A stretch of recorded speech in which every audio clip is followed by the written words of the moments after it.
there's so many things in life you can't know unless you enter into them, right? You can't really know what a marriage is like until you're married. And you especially can't know what your marriage is like unless you're in your marriage. And it's the same for friendships. It's the same for jobs. Like I was a waiter at one point as a teenager, and like everyone who's ever been a waiter like knows, like you get it, like the food service profession. Like you're like, oh yeah, this person is like my veteran in the same war, because it's participatory. We know from the inside. Welcome, everyone, to the Orthodox Christian podcast. And today I have the pleasure of speaking with Dr. Zachary Porcu. And for everyone watching or listening, Dr. Zachary, why don't you take a second to introduce yourself and tell everyone what you spend your time doing? Yeah, thanks, Max. So I'm a professor of theology and history at the University of St. Catherine in San Marcos, California, and I'm a catechist at St. Andrew Parish in Riverside, which is Father Josiah Trenum's parish.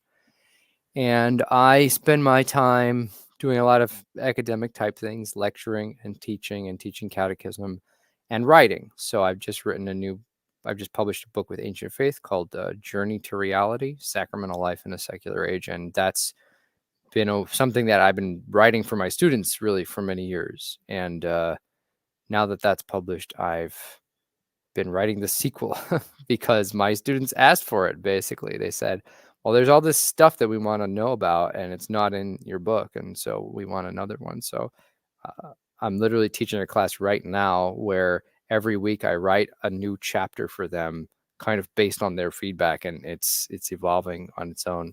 So yeah, that's kind of a lot of what I do right now.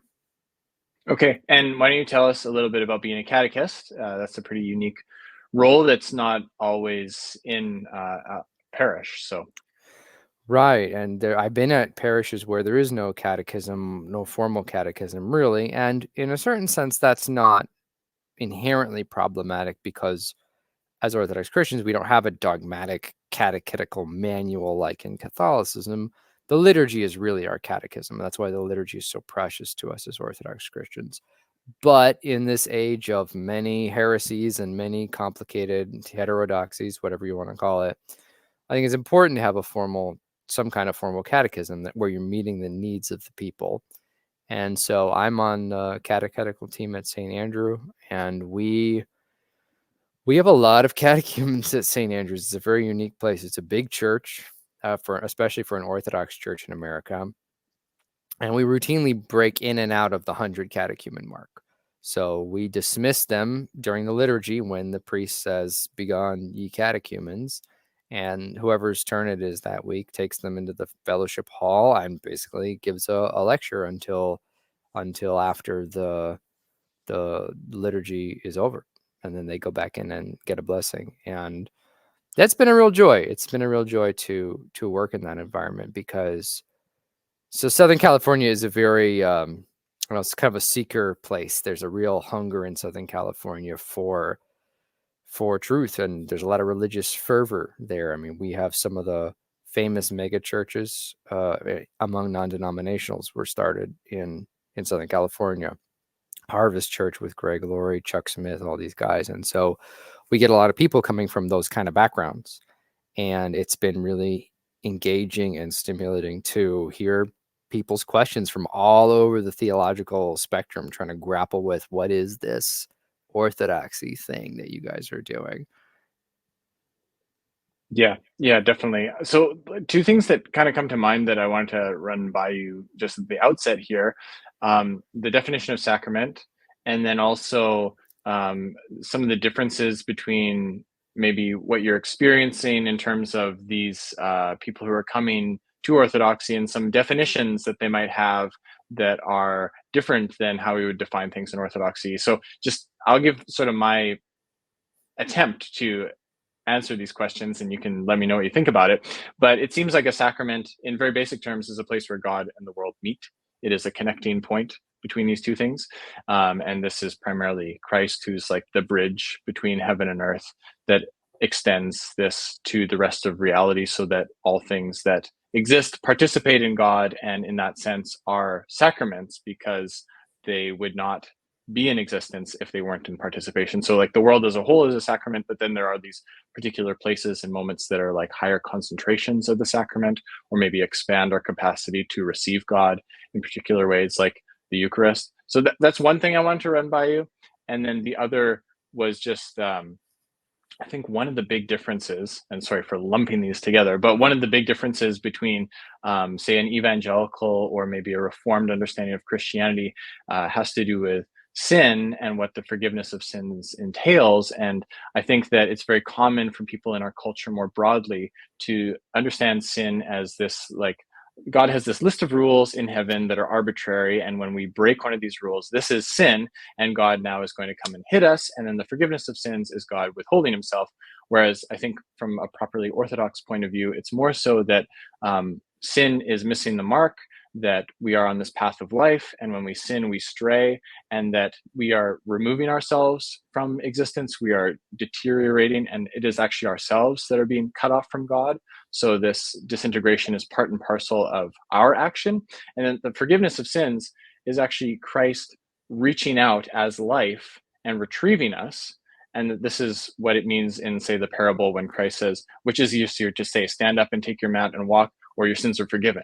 And it's like the reconstitution of humanity is the forgiveness of sins. So I just wanted to throw those ideas out at the beginning. Yeah, well, those are two big ideas. So let me take them one at a time. I think they're related, though. I think you're right to group them because they're fundamentally about the same idea.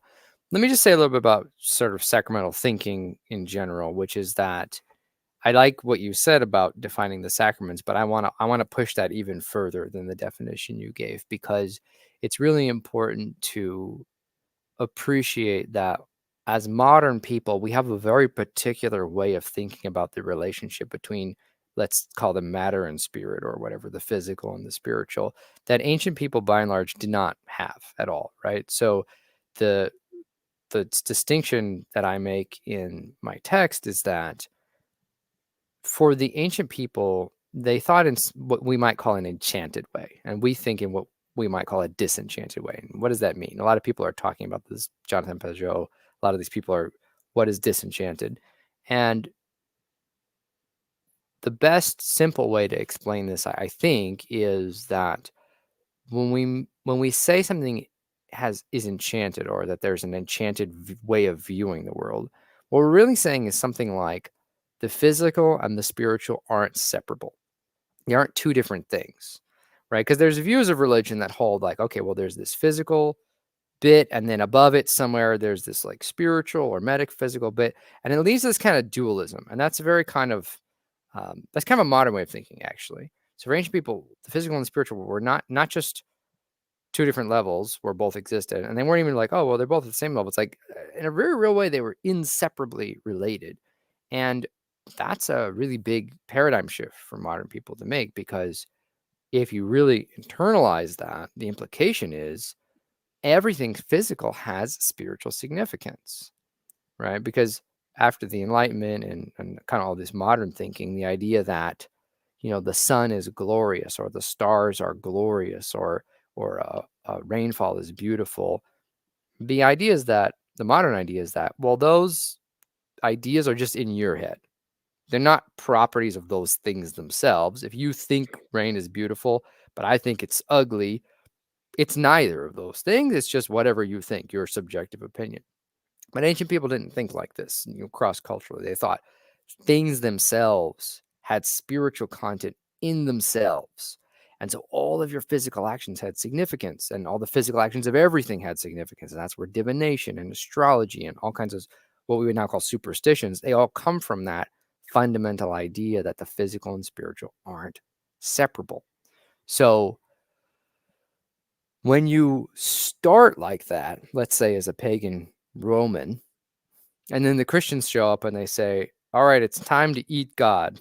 That's how you can get divinized. This is actually kind of an intuitive concept to a pagan Roman, because they think, oh, well, of course there's spiritual content to this physical thing that's going on.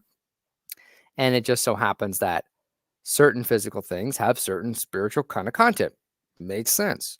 So when we're talking about sacraments as modern people, I think there's a temptation to think like, okay, the world is kind of this normal, mechanistic, everything obeys the laws of physics, everything's like normal.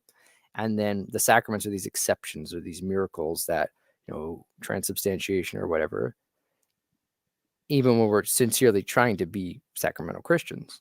But I think it's important for us to understand that ancient people saw all these things as related.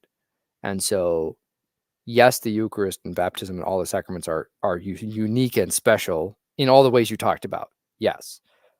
But if we contextualize that within the framework that every physical thing has significance, then I think it starts making a lot more sense what we're doing in the liturgy and why we're doing it and how we're trying to interface with God. If you want to use that computer term, interface, we're trying to interface with God in this way.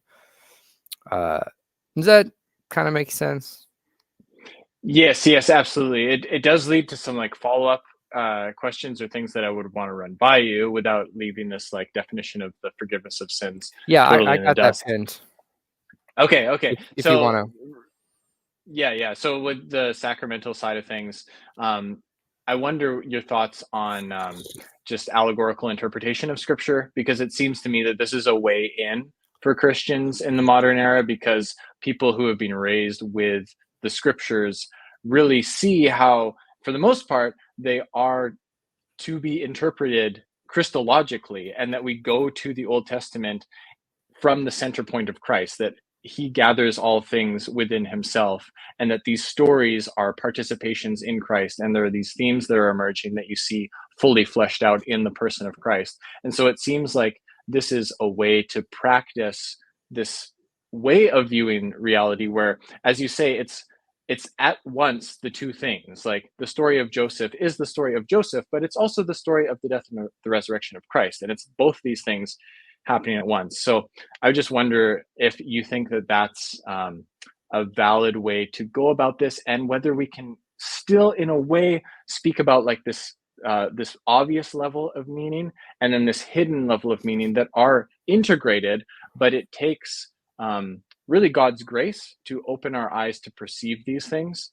And I think this is fundamental in the sense of Christ's own identity, which isn't revealed until the crucifixion, where the centurion says, truly, this was the Son of God. So I'm, again, like throwing a bunch of things in here, but it seems like there is within scripture and within the Christian tradition, like the obvious things, the hidden things. And this is a helpful way to understand our life as well as even texts, but that they are integrally related. And one of the ways to show that integration is with allegory.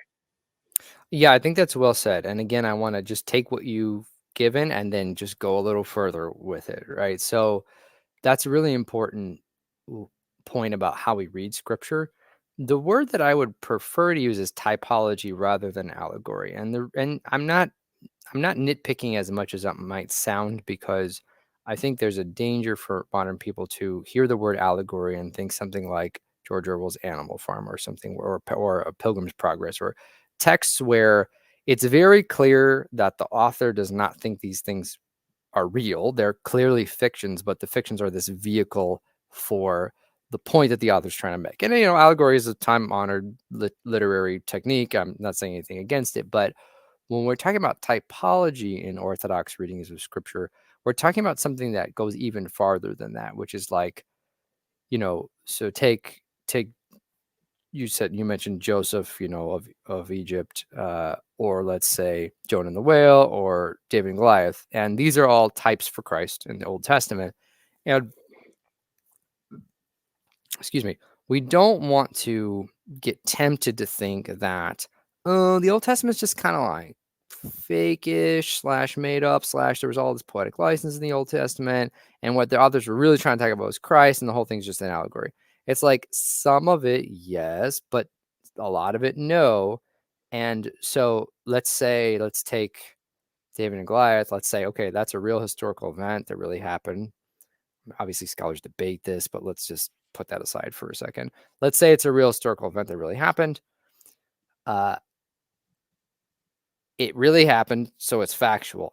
And the typology of what happened is really typology for Christ. In other words, actual things that happen in real history image forth Christ. And you can start poking around and seeing it everywhere. So I'll give two examples of this. Like, I'm reading the Tao Te Ching right now, which is the seminal Chinese text on Taoism. And it's really fascinating because you see all these things that Lao Tzu is trying to talk about, and he says, well, we don't know anything about that, but it seems like it's like this. And you put on your patristic goggles and you're like, he's talking about the logos. Whoa, that's so cool. And he's able to be aware of this. And a second example is and so you're like, okay, well, you can start to see truth in everything, and sure. But here, now let's go even farther with my second example, which is in Chinese, the number 10 is written as a cross. That's just how the marks are made. And you could say, oh, that's sort of a random accident of history. Well, guess what happened when Orthodox Christians showed up in China? They looked at that and they used it as an evangelical tool. And they said, look, the 10 commandments, there's 10 of them. And the real heart of the 10 commandments is what? The cross. Christ is at the heart of the commandments. And we know this from the icon of, the Transfiguration and the story of the Transfiguration. Who shows up during the Transfiguration? Moses and Elijah, right? The law and the prophets. What's the heart of them? Christ. And so the Father showed up and they're like, you see, Chinese people, you didn't even know it. But 10 and Christ, the 10 commandments, like boom, your own numbering system shows the truth of the gospel. Now, you could look at that and be really cynical and say, like, well, they're just seizing on this coincidence and using it as like an evangelical technique because they're very creative. It's like, okay, sure, you could be cynical like that. But what if you didn't want to be cynical? What would you have to say to make that really true? And you'd have to say something like, everything that is imaging Christ and the law and the truth of the universe in some way. This is back to the idea that the physical and the spiritual are not separable. And another way to look at this is we say that Christ is he by whom all things were made. Right? So another way to say that is, well, the Logos, who is Christ, is something like the base code of existence. Reality unfolds from the Logos. So if that's true, then his mark is on all of it. All of it can point to Christ. And if you read enough church fathers doing weird typology about things, you might read it and be like, okay, is that really fair? Can you like twist this thing all the way around and turn it into a Christ allegory or typology? And the answer is yes. And it's not unfair because the sort of spoiler answer is it all points to him. Everything in creation points to him. And so we're dealing with this like completely, that's how you would say we think in a completely enchanted way, because everything contains this meaning to it. Does that get at kind of what you were saying? Yeah. And just one other follow-up, just to go even deeper with this, Do is it. that sometimes I think about the life that we live as, I mean, this isn't me coining this by any means, but it's like we exist on the way of life or the way of death. These are two ways to think about our existence.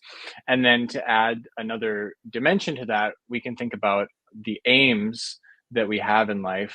And sometimes you can characterize them as like they're the obvious things in life that are just evident, like glory and honor and fame and bodily pleasures, etc., that is just right in our face. And then there are the hidden things in life, which I think scripture talks about in the sense of God, who is the one who seems the most hidden, yet manifests himself to humanity, human hearts, which humans have to reveal themselves to us. The future is hidden because we don't know what it holds, and it also has to manifest itself. And then meaning, in the sense of like the meaning of texts or the meaning of dreams or the meaning even of suffering, as in the story of Job, like these all seem like hidden things that have to reveal themselves to humanity. Or the And meaning of that, nature. or the meaning of nature, exactly, like wisdom. And so it seems like all these things are at once contained in God, because obviously like God is God, and then God became a human, and also humans are made in the image of God, and the future is something that God inhabits, not just that God knows about. And then God is also the logos, like the meaning. And so all these are like gathered into God, and then it seems like a meaningful human existence is when we focus on the hidden things and we use sort of the obvious things in life as a ladder to those. Like we use our glory, we use our honor, we use our wealth, we use bodily pleasure, and these become our means to God, to humans, to the future and meaning, etc. And that this shows, I think, that the way we sort of aim our heart is with the physical things, and that shows the integration. And like that's why we fast, that's why we pray, that's why we tithe. It's like, do you want to see God? Do you want to be like encountering God? Like, do these physical things. This is what faith is. It's like concrete action in orientation towards God. So anyway, I just wanted to run that by you and see if that again sort of jives with what you've learned and experienced. Well, one of the things that you're kind of circling as you're describing the related natures of the physical and spiritual is that we are bodies. And I think that's something that is often sort of hand waved in the modern world. It's like, oh, I'm a mind, or maybe I'm a will, and I have these desires and I have all these thoughts.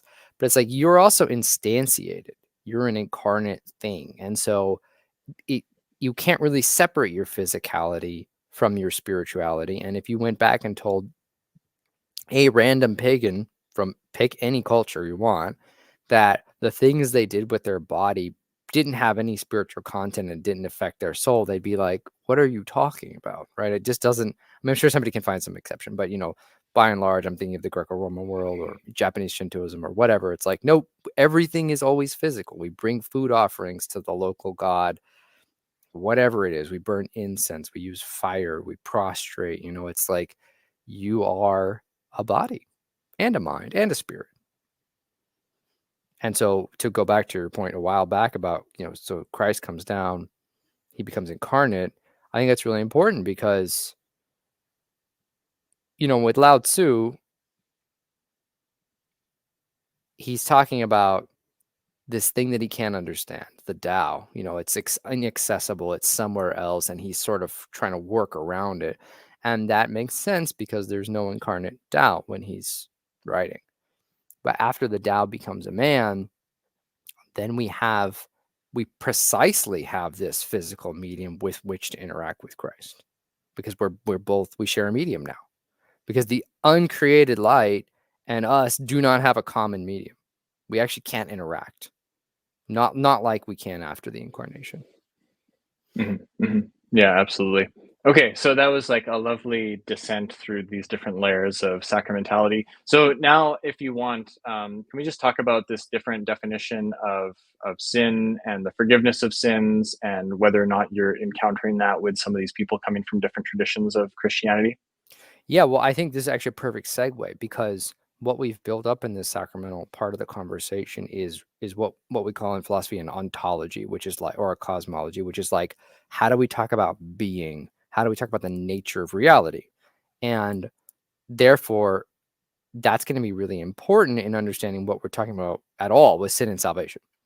And so, well, let me contrast it with the bad version. A lot of people in the West sort of have this idea that what we mean by God is something like an omnipotent Santa Claus.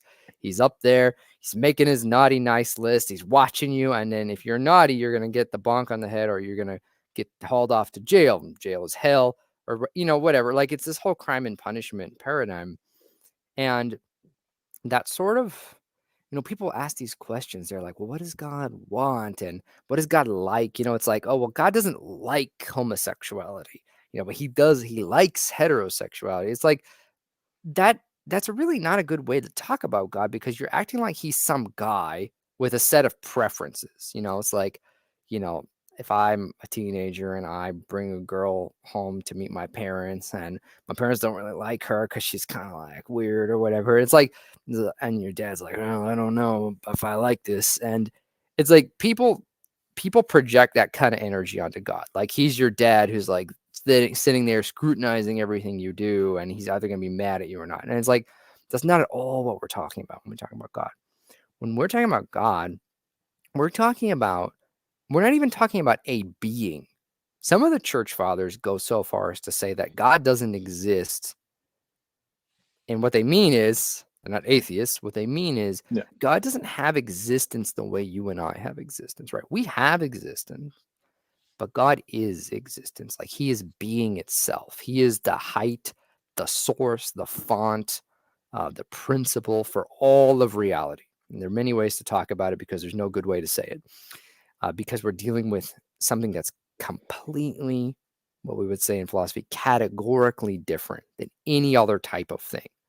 Aristotle calls it the first mover, the uncaused caused. Philosophers from all over different traditions and religions have tried to articulate what this thing is, because everybody realized there had to be something that's the cause of everything else that is not itself caused. And that's a whole technical conversation. We don't have to get into that unless you really want to. But my point is, what does this have to do with sin and salvation? Well, it's very important that God is not an omnipotent Santa Claus bonking us with his preferences. What we're talking about is he who is being itself. Now, of course, as Christians, we're not saying he's an impersonal force that we're going to, be absorbed into or something like that. We're not saying God is the universe and the universe wants me to do things. We're talking about the Trinity, the Holy Trinity, which is 3 persons. And again, we can get into that later if you like. But so the thing that's being itself is also a person that you can have a personal relationship with. So what do we mean by sin, therefore? We mean yet you're getting further and further away from he who is reality itself. Because the ancient idea is God is reality itself. He's also goodness itself. So he's the source for all being. He's the source for all goodness. He's the source for all truth. So when we sin, he's like, yes, we're missing the mark of what? Of being, of reality. Like I become less real when I sin. I start to unravel and I move closer to non-existence in some technical sense. And so that's the problem with sin. The problem with sin is that it's this disease that's withering us, that the fathers talk about it in terms of corruption, all these different things.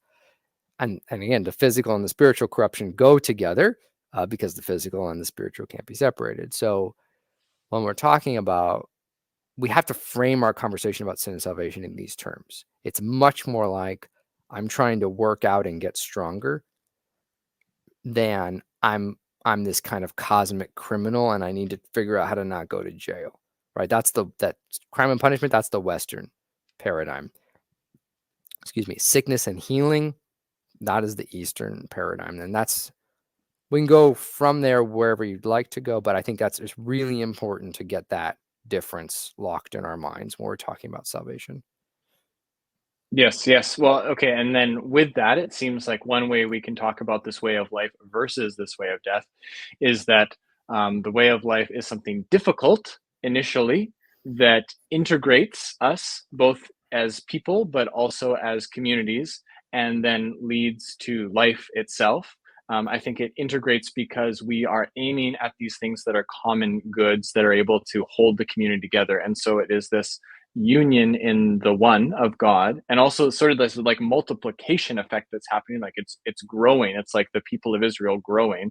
But then on the other hand, it seems like the way of death is the opposite of that. That it's something alluring, like it's sort of appetizing. There's this like counterfeit quality to it. It's like a false Christ that disintegrates because people, instead of aiming at these common goods, are aiming more at individual goods, like just their own glory or bodily pleasure or whatever it happens to be. So it's an inversion of the proper order. And then it does lead to death because we are straying from the source of existence and going away from goodness and truth and beauty and all these things that are contained within God. Is that a way to speak about it? Yeah, it is. And I would just add to it that more specifically, it's kind of like what is the purpose of existence, right? Because we can misuse a good thing, and that's what evil is. So we're Mm-hmm. made in the image of God. We have wills and appetites and free will, and we can use that if we use it to live a life that either implicitly or explicitly really says pleasure is the highest good. My satisfaction is the highest good. You make this self-centered world and you set up yourself as your own God, basically. And that's kind of what our whole culture is about. You exist to be satisfied, and anyone who gets in your way about your personal satisfaction, they're the bad guys. And when you set up a culture that way, you're basically teaching everybody to treat themselves as God. And of course, obviously, that's going to lead to this individualism, this contraction away from the community. And it's built on a falsehood because it says something like, the purpose of my life is to consume everyone and everything for my own satisfaction. And only when you surrender all of that and can you live for something higher than yourself. And that's the only time you have meaning. So naturally that's going to involve being a part of a community that's committed to something higher than the self. Just in every religion, of course, but in Christianity, the most, I would say, because our whole conception of who God is, what the divine is a community, the Trinity. Yes, yes, yes. And then, okay, so another sort of difference, I think, between some of these other forms of Christianity is sometimes it can seem like our job is to know everything and to have all the right mental categories, when in reality, it seems like the hidden things belong to God, and that our role as Christians is whether or not we are open or closed. Like, this is the main dichotomy. And to be open to God is to be willing to cooperate through faith and actually instantiate what it means to be a Christian, but God doesn't necessarily reveal everything to us. Like, it's not really our job to know all these things. Is that another way that Orthodoxy differs from some traditions of Christianity? Well, I think, what is it? What do we mean by, well, sacrament? So sacrament, first of all, is the Latin form of the Greek word mystery, right? And when we are talking about the mysteries in Orthodoxy, we don't mean things that can't be known. We mean things that can't be known except by participation. That's how I like to kind of talk about it. Because, in our culture, we have this objective subjective dichotomy. Either you can measure it in a lab, like the boiling point of water, or you can't. And then it's just sort of a matter of your personal opinion. And Christianity doesn't fall into either of those things, and no religion does. And many, many things don't actually. And so people have gotten, even people who want to advocate seriously for Christianity, they don't know where to put it, right? And they try to show that it's objective, but that fails. And then nobody wants to put it in the subjective box, but sometimes they concede that it's like, well, it's between me and God, and it's like neither of those categories works. And the third category that I try to offer in the text is what I'm calling participatory, which is I didn't make this up. It's kind of in a lot of different academics from the last century, Charles Taylor and Gadamer and these guys. And the idea is that, but it's an ancient thing. Like, nobody had to come up with technical terms for this until we forgot it, since the ancient world. But the idea is like, there's so many things in life you can't know unless you enter into them, right? You can't really know what a marriage is like until you're married. And you especially can't know what your marriage is like unless you're in your marriage.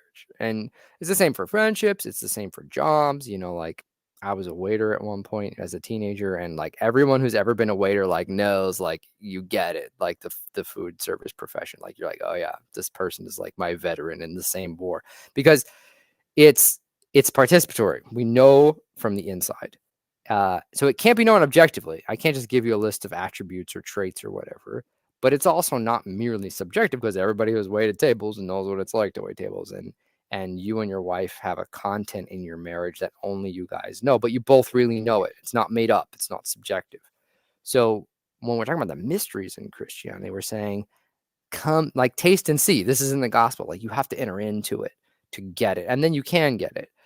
But maybe that takes time. Maybe that takes years of prayer and humility or suffering or whatever it takes. But the idea is that, you don't want to get caught up in these kind of worldly categories for what knowing is.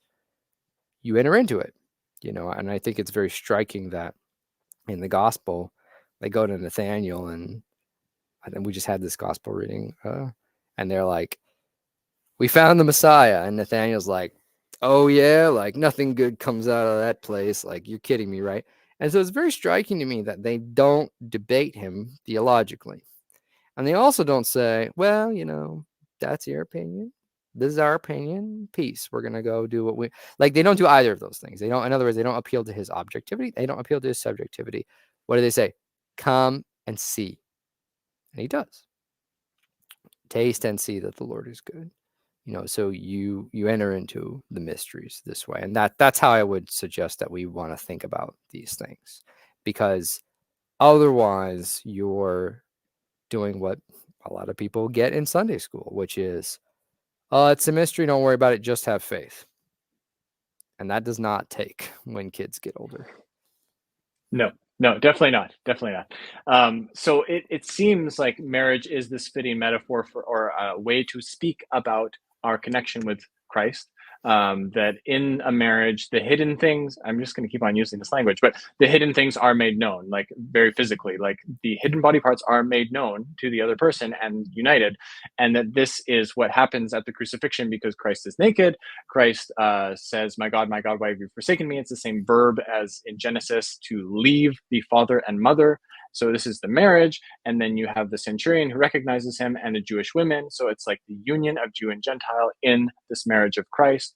And he's like the seed that goes down into the earth. This is the parable of the sower. And the seed is like the semen. This is what inseminates humanity with life and like reconstitutes life because the dust is like decomposed humanity. So it just seems like this imagery is just saturated through the gospel, and it's so easy to miss it. And then I think the point of saying that, like, we can't like pry into the things of God. It's God that has to reveal himself, just like a human has to reveal their hearts to us. And so it's important, like philosophy and these means are important, but it's also important for God to be the one who opens the door to us. And it seems like this is what's happening with the crucifixion. Like the veil is torn because God is like showing himself to humanity in a very profound way. Do you think that's accurate?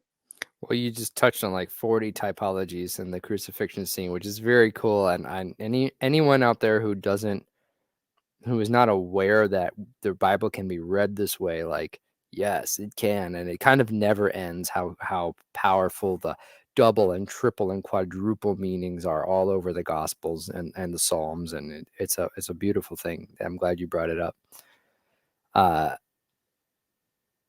Yeah, I think that's marvelous. It's Well, I don't know. You could just go in a lot of different directions there. I mean, the wedding feast is another, like wedding, bridal chamber, like all this stuff is all over the Bible. And I think, you know, if a little side note, maybe I'll do a little side note here on sexuality because we're talking about sex in my philosophy of religion class right now. And the young people, of course, they want to know, like, why heteronormativity? Why sex only in marriage? Why isn't it just something I can sort of do, as I want? And the answer is that sex is not just it's not just like a recreational activity. I was going to say like Got eating, that but right. but eating isn't just a recreational activity either, right? Because, and this goes Exactly. all the way back Yeah. to our typology thing, which is that things that exist, like the real world in all of its physical necessity and obviousness, you talk about the sex organs, they clearly are designed to work together, or eating, right? Like everybody eats. So what's going on with all this stuff? It's like, well, the way reality is constituted has intrinsic meaning, and it's all full of meaning. It's all related. So, the altar in Orthodoxy and Catholicism and traditional types of Protestantism, the altar is what? It's a table because we're sharing a meal with Christ. Because not because like that's a way we can understand Christ, but because every table is an altar. Like it goes both ways, right? It's not just that, oh, the altar is a table. It's like, and every table is an altar because eating is itself sort of a sacred ritual act. And everybody knows that in every culture. That's why everybody has like traditional rituals surrounding regular eating with each other. And sex is a ritual act too, because the physicality of sex is like, it does all these things. It makes a family, like we make love and then we make more things to love out of that love, right? So there's all this like love woven into our very being. And that's a whole beautiful thing too. But it's like, it also mirrors what's going on with Christ. It foreshadows the gospel. It it it it is itself a typology for how God interacts with us, for Christ and the church, for the created and the uncreated. Like it's just, and this is what I mean by the physical and spiritual are totally integrated, is that everything we do and are has spiritual content if you really view the world in a sacramental way. So one thing I want to ask you that I've been thinking about recently and just related to sacramentality is martyrdom, because it's really striking to me that, so just to build off this parable of the sower for a second, that it's not until the end, like the seed gets scattered in all the different places, and it's only at the end that it finds the soil that's fertile, and then the crop emerges. And this seems to primarily be related to Christ, who's going around. He's like the seed of God that's being spread, and it's only at the end of the gospel, when he's crucified and buried and then rises again, that the crop springs forth, in the sense of that's his own resurrection, but it's also the moment where it clicks for humanity. Like the disciples get it at that moment. Before, they're totally blind and they don't understand it, but Christ has to wake them up, and this is like the moment he wakes them up. It's also like the moment where they become the children of God in a very profound way. And then they go out and then they repeat this pattern. And it's really amazing to me. Like Mark's gospel has all these beautiful structures, and one of the beautiful structures is that Christ's disciples are sent out on this like little apostolic mission, and then John the Baptist is killed, and then the apostles come back. And so it's this prefiguration of them going out, and it's actually in this bigger picture of like Christ creating this new community of Jews and Gentiles, which seems to suggest that the main way they are going to spread the gospel to the Jews and Gentiles and collect them is through their martyrdom. And obviously, the teaching and the discipleship and everything they do is very, very important. But it seems like, in a mysterious way, it's like their death is going to lead to the life of the community. And it's like Tertullian says that the blood of the martyrs is the seed of the church. And so this seems another one of these fundamental aspects of reality. And when Christ says, if you want to have life, like follow me, but you're going to take up your cross and you're going to die. And sometimes we can just like make this metaphorical. And it's like, well, of course, we have to embrace the immediate pain to appreciate the future glory. And this is true, but it's also like, I think Christ is talking about actual death, because this is the history of the church. So I'm just wondering how we can understand martyrdom as this sacrament that heals and actually spreads the gospel.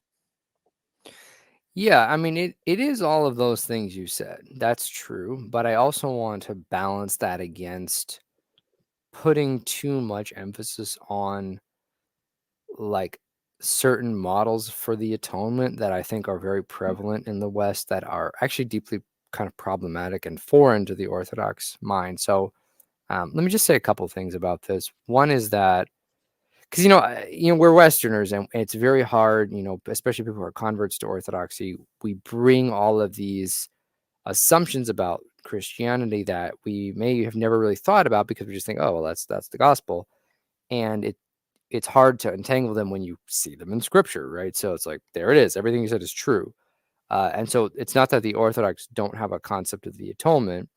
We do, and there's a reason that Christ says, eke homo, right? Like behold, or he says, behold the man, uh, or no, sorry, the other guy says that. In Christ says, Gospel of John, it says that. Yeah, yeah. yeah, Christ says it is finished, and Mm-hmm. and what we're saying is humanity is finished, right? So there's clearly the crucifixion is like an essential element to all of this, but I want to make sure that we're avoiding the what we might call like the Western overfixation on the crucifixion, right? Because it's not just that the atonement on the cross is the only saving, it's the only metaphor.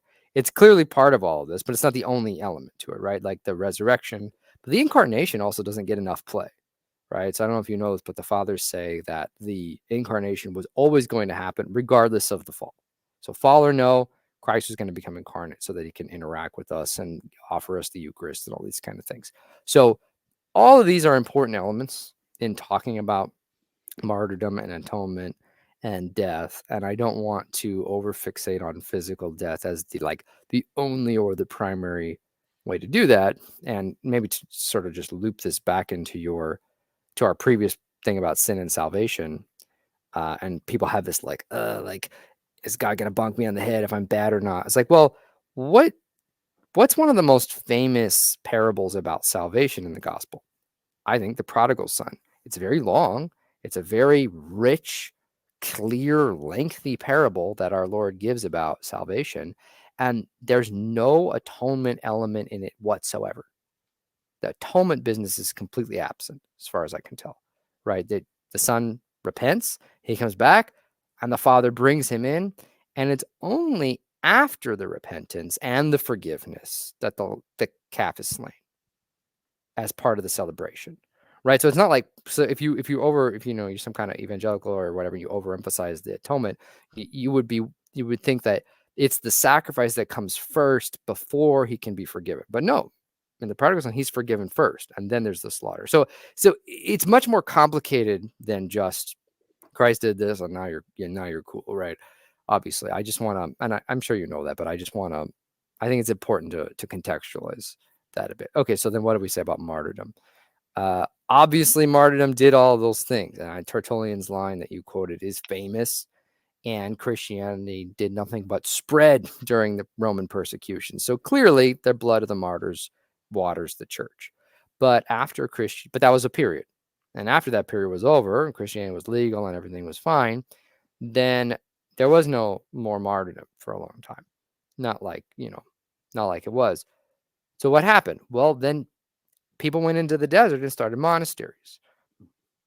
And this was kind of known as like the white martyrdom. I mean, the red martyrdom is, where you die, and then the white martyrdom is monasticism or asceticism. So like, even though it wasn't physical death, people still realized the sort of more fundamental structure of give up to get, sacrifice to gain, become the lowest so you can become the highest. So that kind of constant Christian reversal, that's part of the whole thing all the way through. But in some periods, it manifests as martyrdom. In some periods, it manifests as like massive asceticism and monks and all this stuff. In other periods, it just kind of manifests differently in different periods. But I won't say that martyrdom's not important. That's not what I'm saying. But I'm saying this martyrdoms can take many forms, and we have to die somehow, no matter what. So you might. So in other words, like you might consider your whole life a martyrdom in some protracted sense that is not an abstraction either, right? Just because you're not being put into the Colosseum doesn't mean it's an abstracted kind of martyrdom. To be a father, for example, is a kind of martyrdom. Right. And I suppose in either case, it is something that is embodied. So it's not that the gospel is being spread just by like ideas that are out here and us talking about things, but it's by instantiating the gospel in ourselves, in our bodies, and prioritizing what is beneficial for the whole by aiming at God, that we often have to sacrifice our smaller goods in service of this thing. Is this a way then to understand how martyrdom is like something we can participate in to a certain degree, as well as like sacramental in the sense that it is infleshed, and I want to come back to this definition of faith as cooperation or like concrete action, because again, in the Gospels, like when, again, it's just going to be from the Gospel Mark that I'm quoting right now because I've been reading that a lot, but when the paralytic comes, Christ sees their faith, and the word that's used is like to see with your eyes.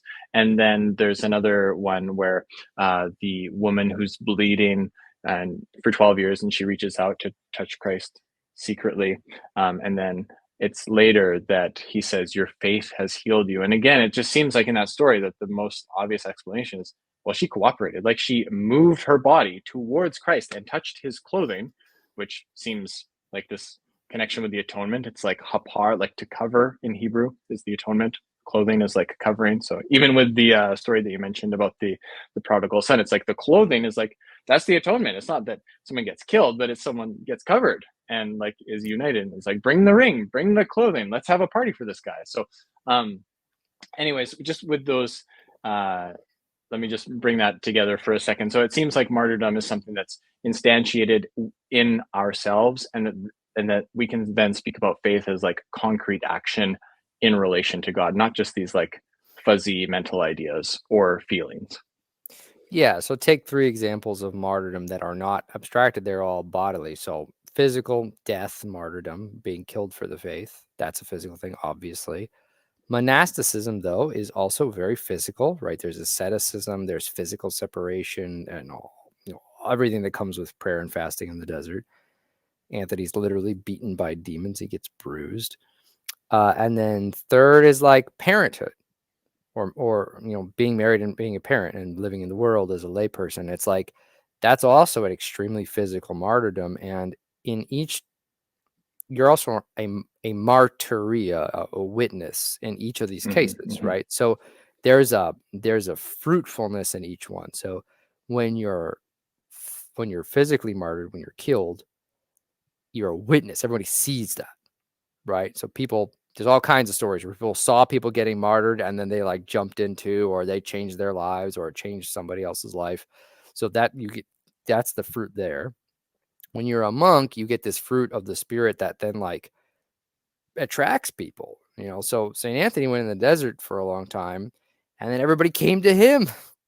He drew all these people around him. He couldn't keep them away. So there was the fruit there through discipleship.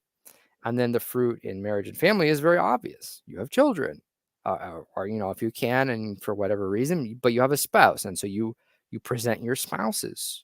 The spouses present each other to God. As like, here's what we did. We built this marriage together. We grew as more than two. We became like something bigger than either of us. But obviously the typology for it is you have children. That's literal like fruitfulness, and you extend the faith that way too. So all of them are incarnate. All of them are instantiated. Absolutely. So what do we make of this faith business? I don't know about faith as cooperation. That feels a little Protestant to me. This word has been so abused for so many centuries because sometimes it just means assent. Like, I agree.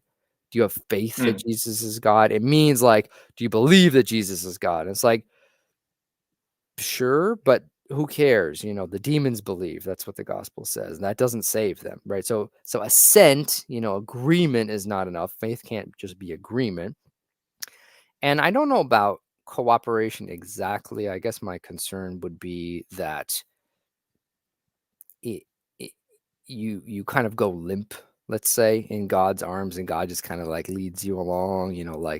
I went to a Calvinist school, very much this predestination thing, just surrender to divine sovereignty. And when you hear all that, I kind of like think, well, this is sort of Islam basically, but with the Trinity.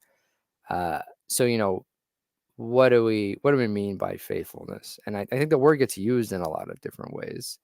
I like faithfulness, like in the sense that, are you faithful to your spouse? That doesn't mean just assent. And it also doesn't just mean merely cooperation. Obviously, you cooperate with each other, but it means something like you cling to, you stick to, you stay with, you endure. And I don't know. I'm not giving like a dogmatic pronunciation of this. I'm just kind of telling you what like sort of jives with me. But I think that jives with a lot of St. Paul's language and Christ's about, enduring to the end. He who endures to the end will be saved. In the Psalms, pick yourself back up. If you keep picking yourself back up over and over and over again, fall down 7 times, get up 8, all this kind of stuff. I've run the race, Paul says. So it's like, there's this sense in which you have to just keep going and you stick with the process. You see it to the end. I mean, there's all kinds of ways to talk about it, but to me, that sounds more like kind of the biblical language than mere cooperation. Persistence, maybe, because there's that woman in, not the one with the issue of blood that you mentioned, but the woman who comes to Christ and he puts her off and he says, I came only to the house of Israel, and it's not right to give the children's food to the dogs. And she persists and she keeps like, no, but no. And like, she agrees, she's not fighting him, but she's persisting and she holds on. And then he tells her that her faith is great. And so to me, that seems like more the language of the gospel, but there are many ways to talk about it. And I'm not saying that's the only way to talk about it. Yes. Well, and I think that like in terms of cooperation, what I'm trying to get at is the sense of concrete action, like in the body, oriented towards Christ, because throughout the Gospels, these people are acting very concretely to put themselves in front of Christ and ask for his mercy in the sense of his life extending to them to heal them. And so then I think that this is a way to speak about faith in a sacramental sense, because sometimes we can think about faith as just mental assent, as just feelings that are disembodied, which is completely unhelpful because you have all sorts of feelings and all sorts of thoughts, and you can't really control that, but you can control your actions. And the more you act in a loving way, in a faithful way, the more your feelings and your emotions fall in behind that, because they're like the cart and the horse is the actions. So I was just wondering if that way of understanding faith is a way to like ground it in some sacramentality that's properly orthodox and frankly more practical and helpful. Yeah, you're kind of, it kind of sounds like you're talking about like synergy, like working Mm-hmm. together, yeah, cooperation. Yeah, that's the Latin. Uh, yeah, you're doing like it's an ongoing process. You're doing it with God. Yeah, in that sense, I see what you mean. You're cooperating with him. You're working with him. You're not just assenting and then being like, all right, here's my free ticket to heaven or whatever nonsense, right? Yeah, that makes sense, I think. Okay. Okay. I know that we were originally we are going to talk more about your life, and it's been actually more about sacramentality, which maybe we're both happy with. I've been enjoying the conversation, but are there any other sort of, I mean, plug your book, please, but also are there any other aspects of sacramentality or maybe like practices that would be helpful? Like usually when I'm thinking about the Christian life, I feel like do what you will, so long as you're going to church, tithing, fasting, and praying. And this will orient you in the right direction and allow you to engage with God properly. And I mean, do what you will. I'm using it pretty broadly, and it's obviously in submission to the leadership at that church, etc. But would you have some sort of like concrete practices, things to help us begin to maybe see the world in this way? I think that it's so important to live a liturgically centered life. Like if you, and I know everybody has a different situation. Not every church has every service. That's just reality. And our culture's timetable is not oriented around the life of the church at all.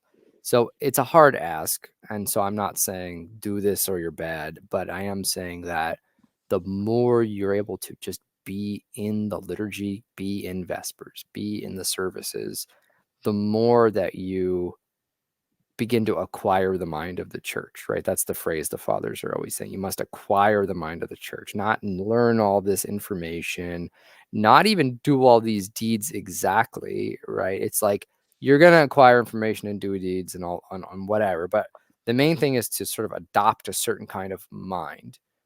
I noted you had Dr. Jeannie on, and obviously she's on your show, and she talks about the Orthodox phronema and acquiring the mind of the church and how that's so vital, because if you acquire the mind of the church, then that's going to correctly inform everything else that you do.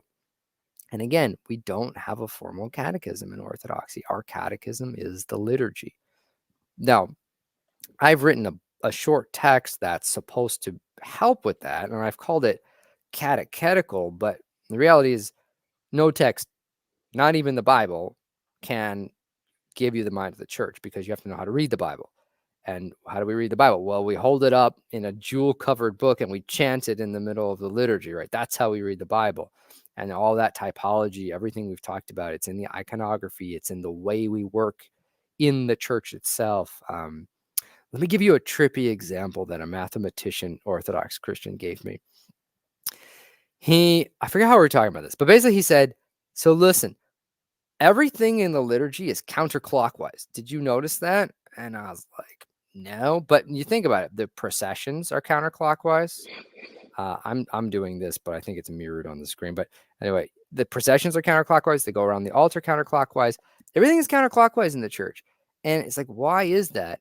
And this actually example will tie in what we're talking about with the physical and spiritual, how everything has spiritual meaning. I don't know what physics you know, but I don't know very much. But he explained to me, like, the counterclockwise motion inherently goes up. That's why screws are all clockwise, because when you do a clockwise motion, it pushes down. That's just how physics works.